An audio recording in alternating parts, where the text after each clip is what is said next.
জামালপুরে স্বাস্থ্য সহকারীদের অবস্থান কর্মসূচি। জামালপুর থেকে শরীফুল ইসলাম ঝুকনের প্রতিবেদনে দেখুন বিস্তারিত।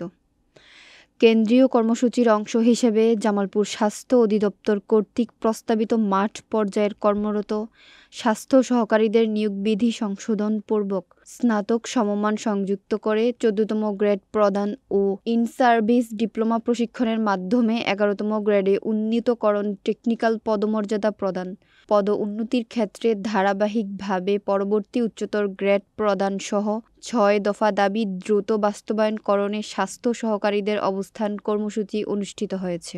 মঙ্গলবার Bangladesh health assistant association Jamalpur জেলা শাখার আয়োজনে জেলা সিভিল সার্জন কার্যালয়ের সম্মুখে সকাল ৮টা থেকে ১১টা পর্যন্ত ৩ ঘণ্টাব্যাপী অবস্থান কর্মসূচি অনুষ্ঠিত হয়। অবস্থান কর্মসূচিতে বক্তব্য রাখেন জামালপুর জেলা শাখার সভাপতি শহীদুর রহমান, সাধারণ সম্পাদক এ.কে.এম তাহেরুল আলম মনির, সাংগঠনিক সম্পাদক লুৎফুর রহমান, সদর উপজেলা শাখার সভাপতি আব্দুন নূর, দেওয়ানগঞ্জ উপজেলা শাখার সাধারণ সম্পাদক আহসান হাবিব জিলানী জুয়েল সহ অন্যান্য নেতৃবৃন্দ।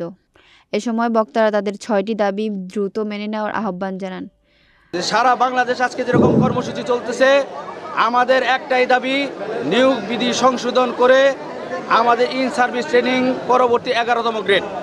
মোট কথা যে নিয়োগ বিধি সংশোধন করতে হবে, স্নাতক দিয়ে স্নাতক সমমান এবং ১৪তম গ্রেড, আর ইন সার্ভিস ট্রেনিং পরবর্তী ১১তম গ্রেড।